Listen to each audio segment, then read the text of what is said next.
دا ورو سوال کړی دی چې د جمعې د مانځه دپاره دا غسل ده په زنانو هم لازم دی یعنې ده په هغوی هم واجب دی.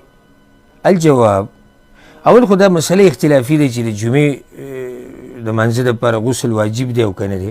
جمهور العلما دا وایي د جمعې د مانځه دپاره غسل د مستحب دی او بعض علما وایي واجب دی. یو خو دا مسله اختلافي ده.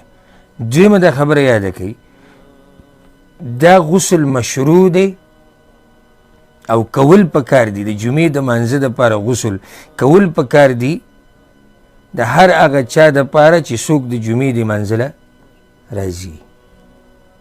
ځکه چې دا غسل د جمعې د دې ورځې دپاره نه دی، دا غسل د څه دپاره دی؟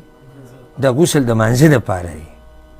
اوس که دا سړی دی او که دا ښځه ده، اگر که خطاب سړو ته دی چې یا ایها الذین آمنوا اذا نودي للصلاة، خو که چېرته زنانه د جمعې مانځله راځي، په زنانه باندې خو جمعې مونځ نشتی، خو که راله جومات ته نو د جمعې مونځ د دې صحیح دی، کولی شي.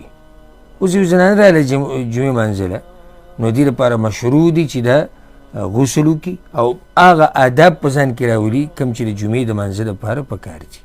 او په دې باندې یو ښکلی دلیل امام ابن حبان رحمه الله باب لګولی دی. ګوره ذکر الاستحباب للنساء ان یغتسلن للجمعه اذا اردن شهودها.